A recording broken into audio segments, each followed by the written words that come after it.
You got one life, for crying out loud. You might as well just give it all you got. The Deej, Dan Jordan.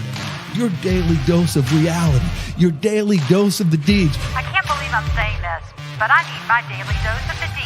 I make the news. I don't watch the news. I'm a leader. The Sales Energizer, Dan Jordan. Listen, don't worry how to sell, baby. Worry about why people buy. And it's fun. You don't need a 5-hour energy. All you need is the Sales Energizer. Just when I think it's not going to be as fun as the one before, each one gets successfully better. What's the word I'm looking for? What's it going to take to get you into this car today, huh? And now, please welcome the Sales Energizer, Dan Jordan.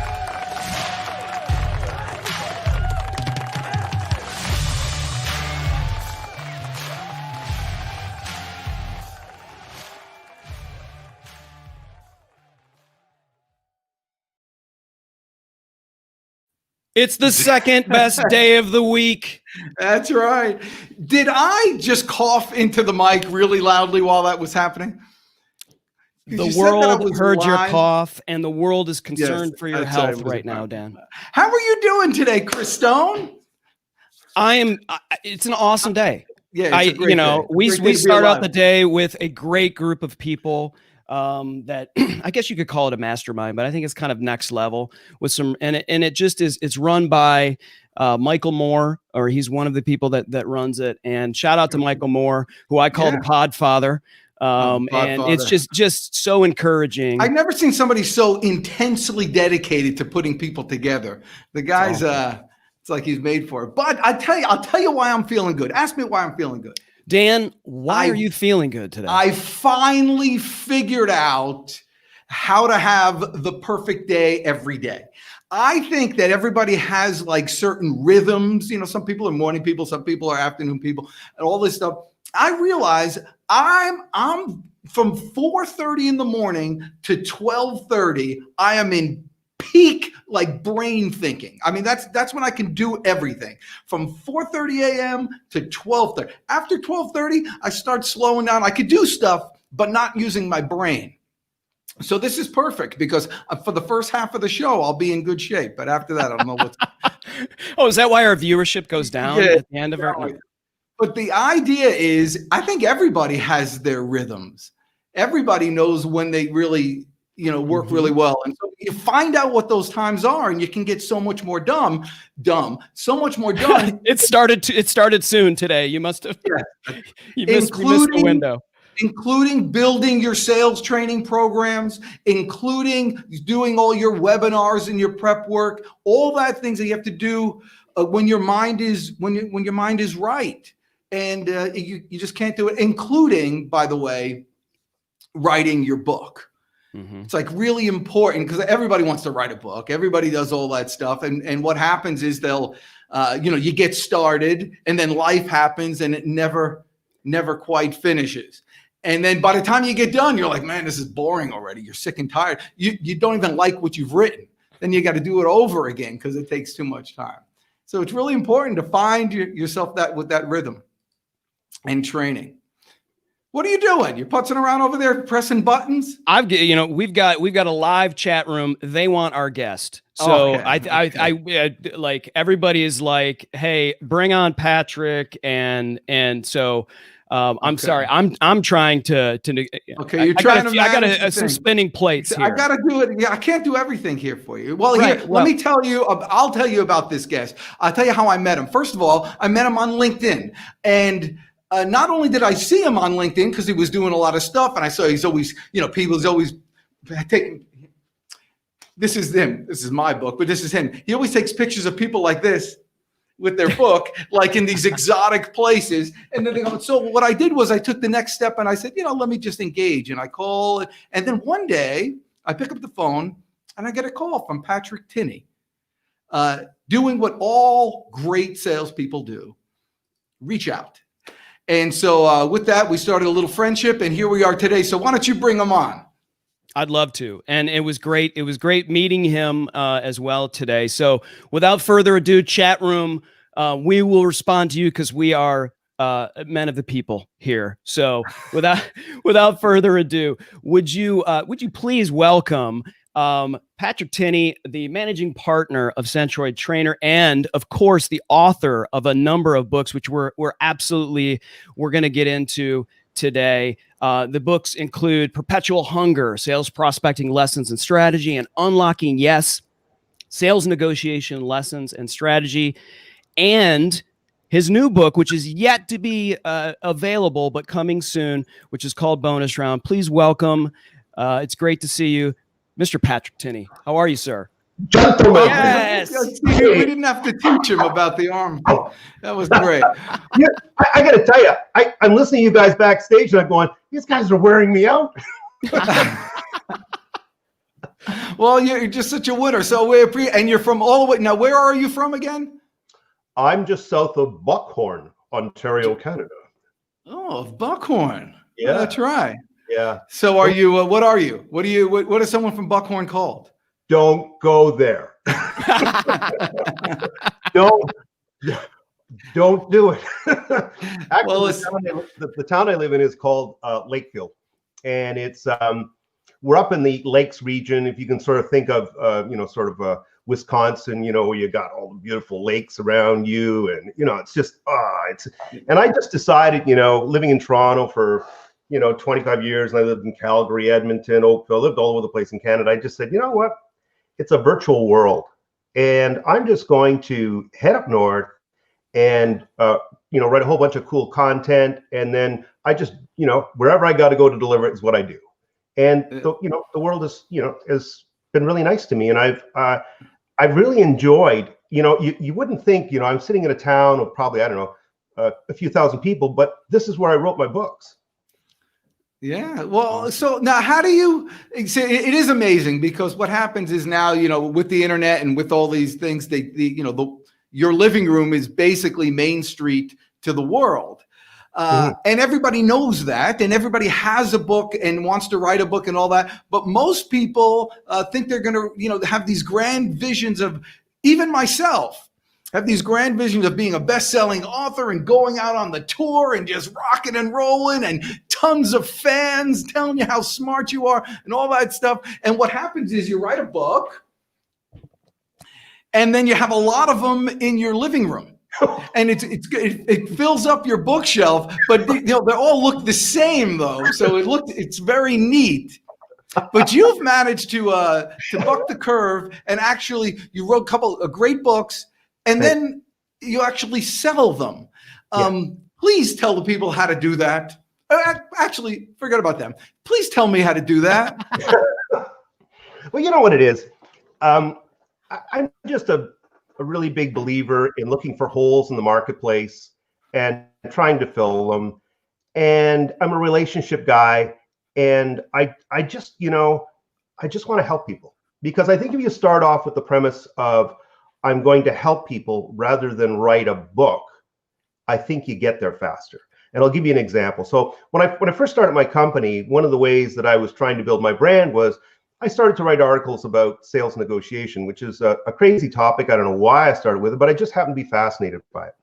And so I would write pieces at around about 800 to 1,200 words, and then I had this mailing list, and I'd send them out. And every once in a while, I'd be sitting there and I would hit the button, and somebody would say, give me a call tomorrow. And I just pick up the phone at 7 o'clock at night. I said, why wait till tomorrow? I'm here now. And what the heck are you doing sitting there doing work? Well, what are you doing work? Anyway, it was a way to bring my programs to market. And then what happened was that I started getting published a lot, and it's not something you ever expect to do. So believe me, I never started out to do this. And then what happened after that was even stranger. Was I had people sort of saying to me, well, I read everything you write. And I'm going, well, that's very kind of you. No, you don't get it. We don't have the guts to do everything you're saying we should do. And I went, whoa, didn't expect that. And it goes on and on after that. And then you get people bugging you, write a book. And Deej, because you've taken the time to do it, it's hard. It's like dragging a body across the finish line. For me, the first book took 7 years. And the reason it took so long was, I come through the media business. I come through the newspaper business. I consulted with some people and I said, what do I have to do to get started? And so they give me some, they give me some sort of guidelines. And then I went away and I just started to put some pieces together.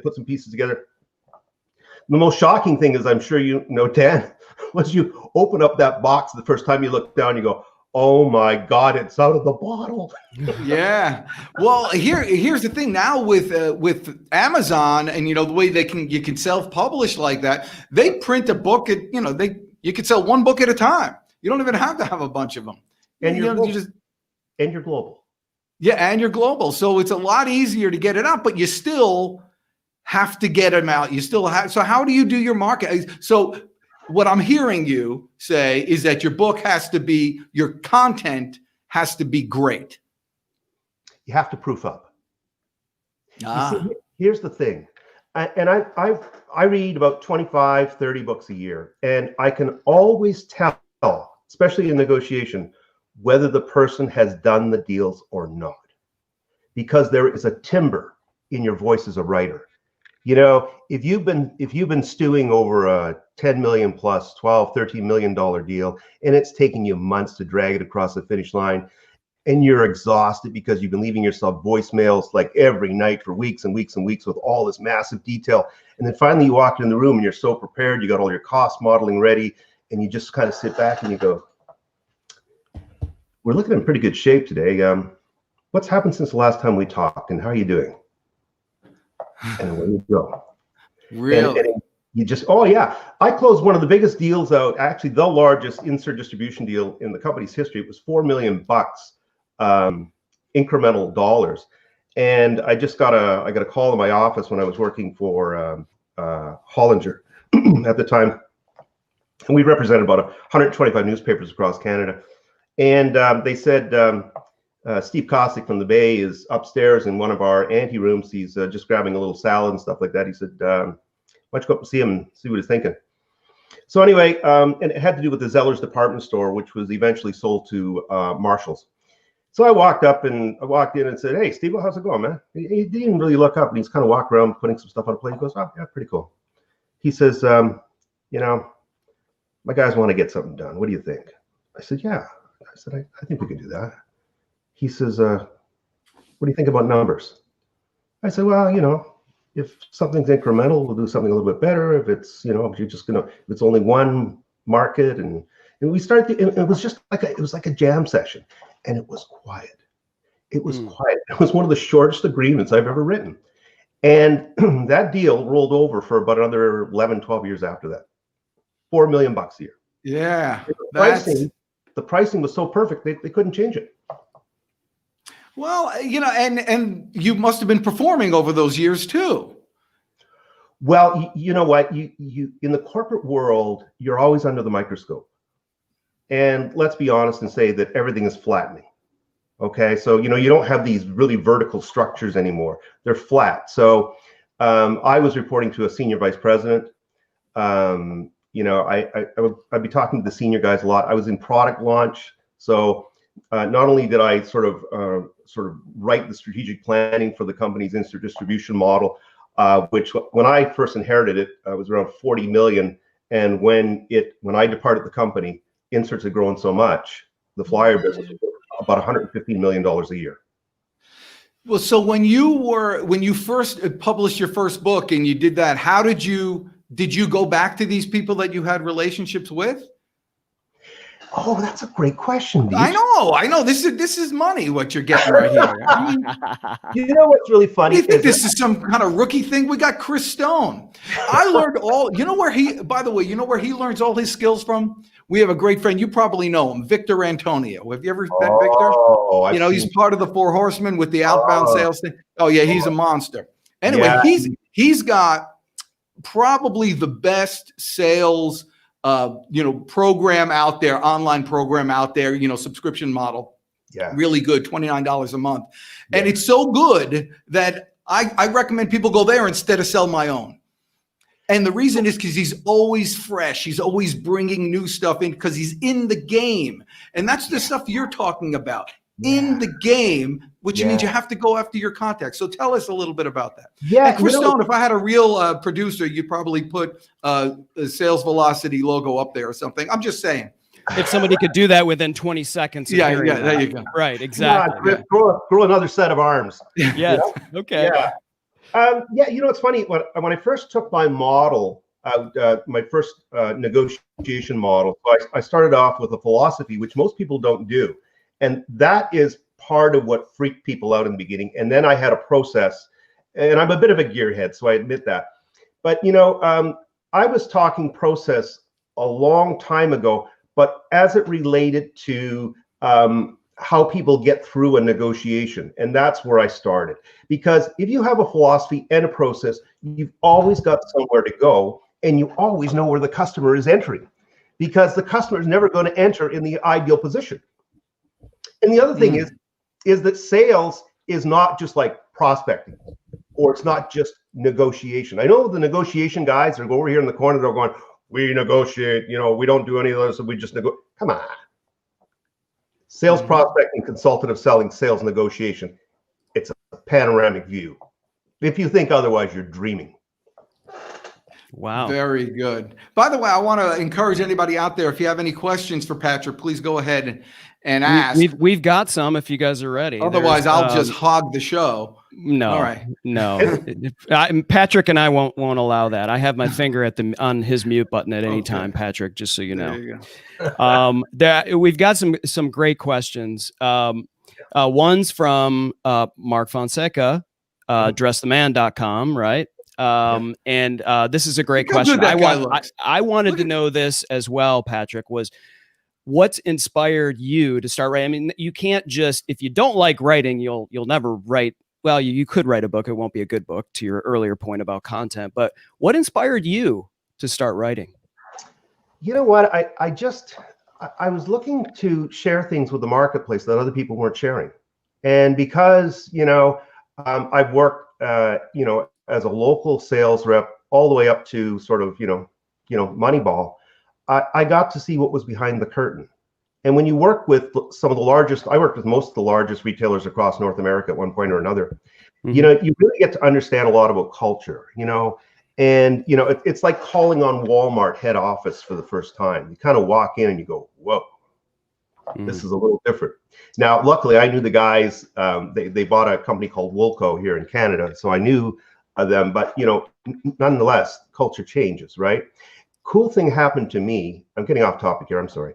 But I got a call one day, and it was the guys from Walmart, and they said, Pat, we'd like you to come in and deliver a 40-minute presentation to represent your industry, and you're the only one we're calling for newspapers.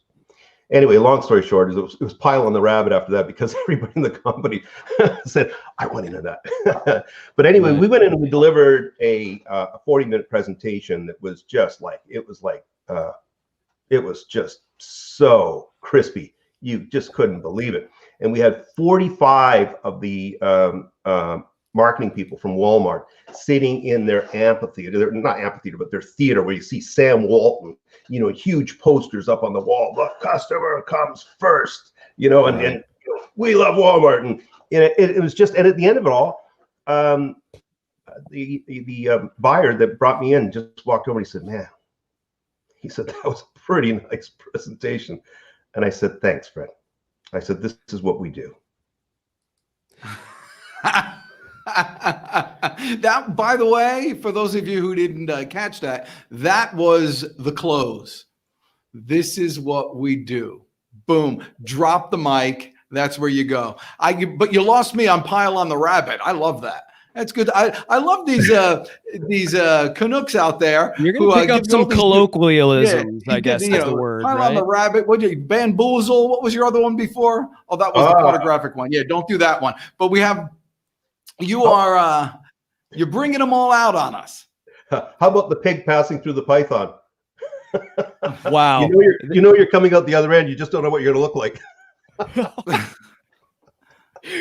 I don't know how they do it in Buckhorn, but you know, here in Yeah. Atlanta, we Be don't talk like careful. that, man. Be No, careful. I'm That's kidding. how they roll in Buckhorn. Yeah. All right, so- Here's another. This is I would love to hear this too. Rick Denley is saying he'd like for you, Patrick, to share one maybe new approach or technique that someone can deploy now in this area of the virus that shall not be mentioned.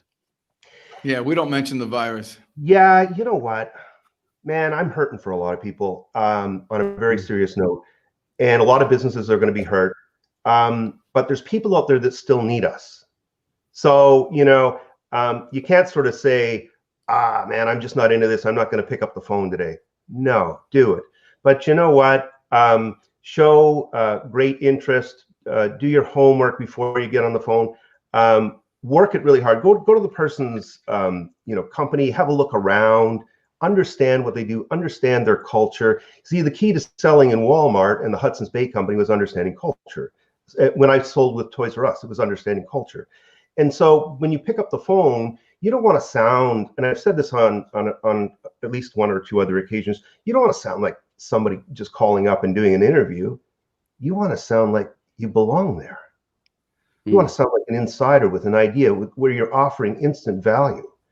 And I had one of my dear friends and colleagues on LinkedIn here, June Chang, and we just sort of jammed a little bit in the last day or so. And, I was just sort of saying, one of the things that you want to do with a book is you want to, you want to deliver instant value, and you want to deliver hidden value. And that's what brings readers back to your books, because if you can get your book to become a reference book, that's when you're swinging hard. I'll tell you, Perpetual Hunger, I never intended to write that book. I got an email from a guy in Geneva, and he said, Pat, I'm coming to Toronto. He says, I want to meet with some Canadian business people. He said, would you meet me downtown in the center of town? I said, sure. He said, my staff will take care of it. So anyway, I rolled into Toronto, Yonge and Dundas, which is the very center of sort of the world in Canada. And he's delivering a speech at Ryerson University across the road. He delivers a speech. He comes across the road. We sit down at the Pickle Barrel, and we have a nice Montreal smoked meat. He has some nice salmon. It was very good. Is that a restaurant, or is that what people in Canada call like a bench? No, it's a lovely group of restaurants, and okay, got it. Okay, got it. Great deli. Great deli, and I just love it. It's a treat to go there. I think Dan wants to move to Canada, but I know. Really, it's already cold there. There's frost and all that stuff. You guys are honorary Canadians. You're honorary. Come on. Oh, thanks, eh? So anyway, I figured I'd get about 15 minutes with this guy. 3 hours later, he's pounding the table saying, you got to write a second book. And I'm looking at him, going, come on. I just finished this book. I'm exhausted. And he says, Pat, the world is flattening. He says there's going to be a lot of people pushed out of the corporate world. They're going to become entrepreneurs. And he says, you got to do something special for these guys. And I'm challenging you. He says, your first book was pretty good. He says, you realize you're competing with the Harvard crowd now. And I went, oh, come on, don't do that to me. I said, oh, please. I mean, I got enough going on in my life. And he says, I'm a Harvard lecturer, so I get to say. And I kind of went, I didn't agree to write the book. So anyway, we left. That was in the summer of 15. January the 1st, 2016, I opened up my computer and I could see the whole book. Perpetual Hunger. I could see it end to end. Wow. I wrote 35,000 words of content, writing around the clock in 3 weeks. No, more like about 5 weeks. 5 weeks, yeah. Wow. Writing around the clock, writing and editing around the clock. And the guy who convinced me to write that book, and I did finish it and send it off to him, I'll send you a picture of him, by the way, is Tamer Hagazi. Tamer is the Global Minister of Entrepreneurship and Economic Development and Strategic Partnerships for the United Nations, and I dedicated the book to him. Wow. Did he sell your book to the people at Harvard? I think that would be high self-interest. Hi, this book's dedicated to me. You want to buy one? Well, so Patrick, I've got a question myself, and there's a number of other questions that are coming in that I think are great. And for those of you who are watching, we're going to get to those. And absolutely, this is great. I can't believe we're giving this away for free in the next 6 minutes. But I just in hearing you talk, Patrick, and hearing you and how you going through your process and talking about that, it's encouraging for me to hear that, and I'm sure other people when they're watching this and they're listening to you talk and feeling that energy, it's inspirational if they were thinking about doing their book. So do you at Centroid, is that what you do? Do you coach other people on writing books specifically, or? Do you know what? It kind of happened organically. It's really strange. Like, people just started to call me up and said, I read what you did, and I'm just kind of interested in how you did it. And some of the conversations are really good. You're going to love this, Deej. Person calls up and says, you're a smart guy. As soon as I hear that, that's code for, I'm going to pick your brain and you're not going to get any money out of me. Yeah, that's right. But right now, I've been doing some consulting. Currently working with a PhD who's working on a book. And we've had our first session, and she is like a very, very brilliant woman. I've helped it was an MBA and a PhD on a book. I got them reorganized and got them in touch with the right people, because there's different ways of publishing books, and I have my own unique way. I have a lot of ideas around protocols. If you've read my work, it's very Spartan. What I try to do is I try to shove 6 pounds of potatoes into a 2-pound bag. So rather than using large language that is highly repetitive, I use very small words that have large meaning. And my hope is to help people right across the spectrum and around the world. And by the way, my target market is India. Oh, wow. Well, that's interesting. By the way, we're huge in India at the Sales Energizer podcast. But bigger in Kazakhstan. Oh, yeah, bigger for whatever reason. I have no idea, Patrick. The Kazakhstanis, they love the Deej. Actually, and I really appreciate, see, this is this how you know, Chris Stone and everybody else out there, that you have a real sales pro that you're talking to here. This guy's on a different level. When he starts talking about, like when he said, code words, because there are code, like for instance, if you meet a small business and they said they get most of their business through referrals, that's code for, we don't get a lot of new business, because they don't do it. And I appreciate, because they have no plan to do it, They're just hoping.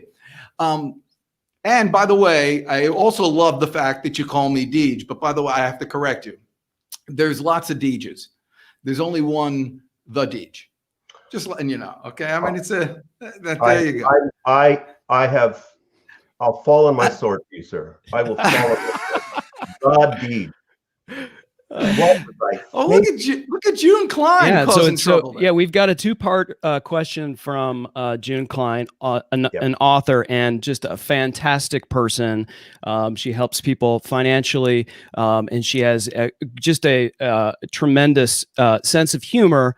And so she's wondering, Patrick, is humor a part of your philosophy? And also, do you see a cultural difference within companies who use humor and those who do not?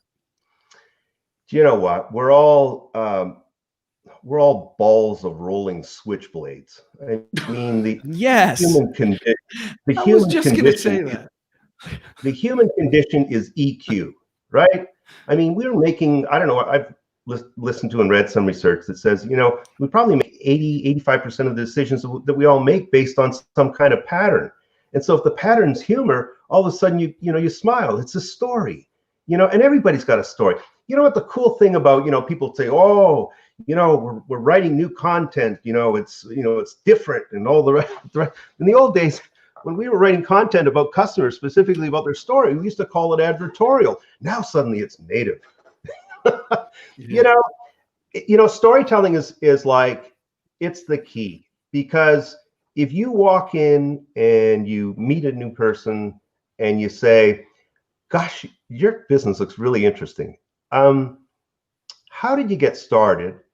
And what inspires you to jump out of bed every day and do the great things that you do? How do you keep that level of intensity up? How do you keep that level of customer service up? And to me, by the way, have you ever just asked that?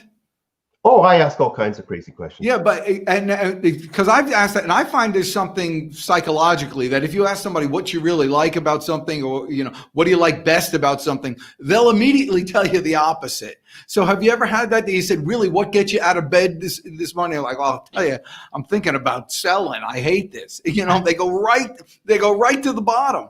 It's funny. I think that people really want to share their story. I mean, we're all unique individuals. There's a phrase that just, it goes into my brain and it just makes me freeze. I want to be treated like everybody else. No, I don't. Oh, yeah. I want to be treated like Pat Tinney. I want to be treated like the Deej. I want to be treated like Chris Stone. Man, when I walk in the room and I look at Chris, I go, man, that guy rocks. Look at him. I mean, he can make a black shirt swing. He knows what's going on. Dude, he's got the quaff. You can't give him the off the shelf. Look at that. You're just a rolling ball of potato chips. I don't know what he's talking about. You're combining the phrases. You're making jazz out of Patrick's phrases. You're creating Deejisms. The Deejisms. Yeah. Sorry.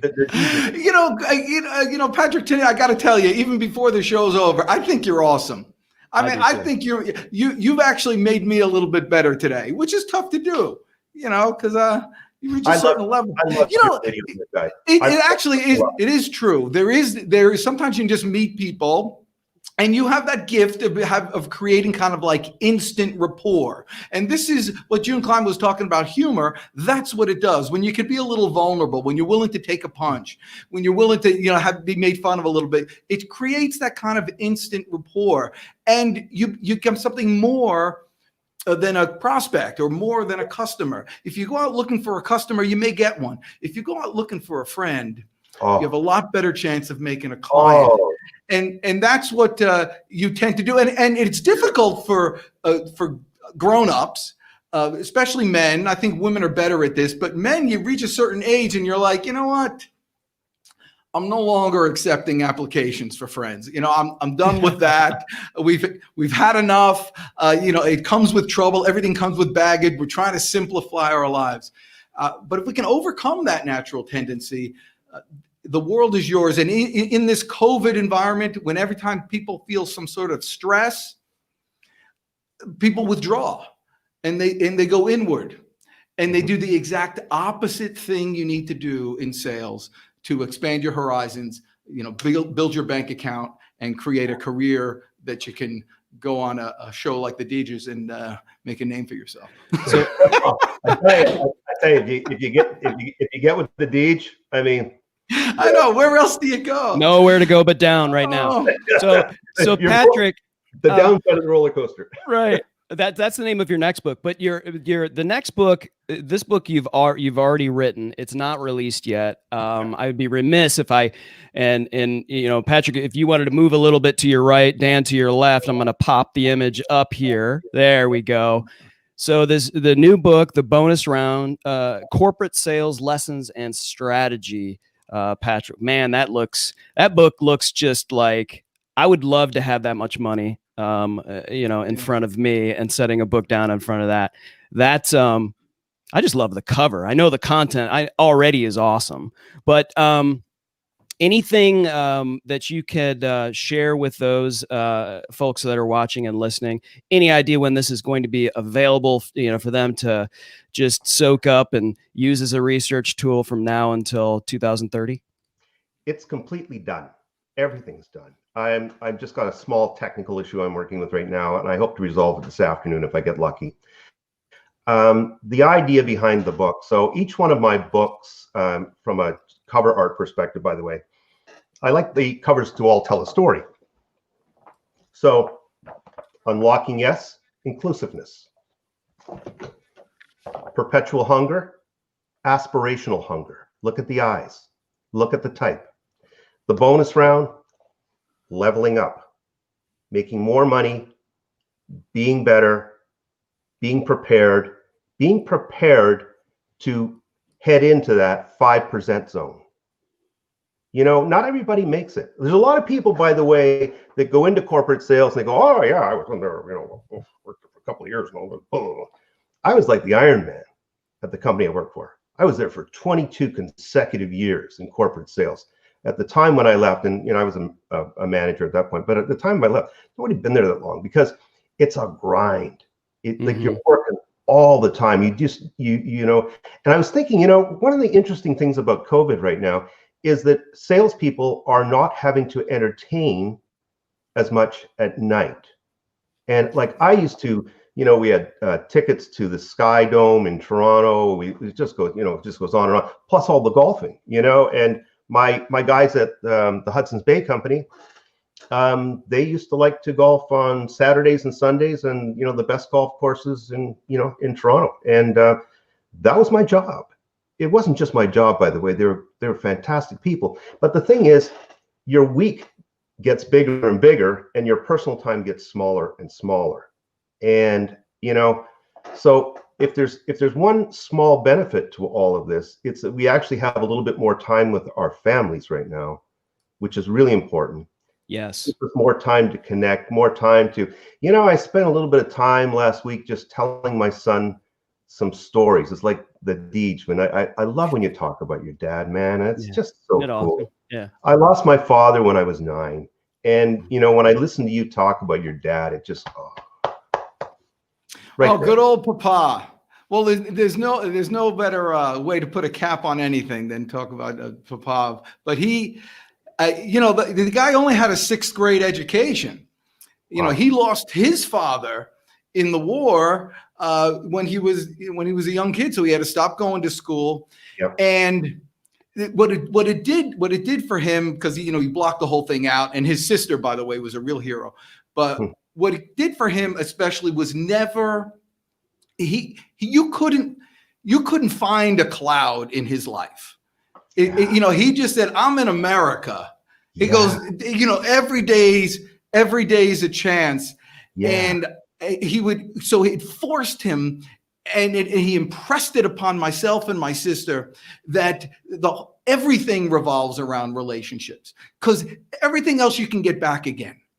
You can't get that time, that quality time really with family. And he'd say, in business in America, Danny, in this country, he says, if you could make 1,000 business mistakes, he says, America will always give you another chance. Yeah. He says, you make 1 or 2 bad personal mistakes with your family, you pay for it for the rest of your life. Yeah. Marry the right woman. Take care of the people in your life. Yeah. Have them depend on you, and you depend on them. And that takes work, just like a sales career. And when you're in a sales career, like you said, that playing tennis or playing golf, man, that's work. But it's grateful work, that your idea that you can build those relationships. And people are always looking for the easy way out. And here's the big success secret that my dad shared with me, and I've tried to share with everybody else that I meet. It's that we are just humans, and we have natural tendencies. And the level of success that you will achieve is directly related to the amount of time and pressure you could put on yourself to avoid the natural tendencies of laziness. That's why your book's not finished. That's why you're not going out doing the extra thing you have to do with a client to make something happen. That's why you're not making the extra call on the day, because of your natural tendency towards laziness. If you overcome that and you make it the habit to continually work, to continually push that extra call, success just comes to you. People just call you, and next thing you know, they're buying your books. Any last thing to add? I call it the show up factor. Boom. It's the show up factor. You know what? You can sell all you want, but there's always going to be problems in business. Always. And if I hand a project to the Deej, if I hand a project to Chris Stone, I can just go to sleep. I call it the comfort business. That's awesome. awesome. I hand it to you. All right. So everybody out there, go ahead and buy his new book. And you remember one thing, that today really is the first day for the rest of your sales career. Go out and make it a good one. I'm the Deej, you're the best. Just go get them today.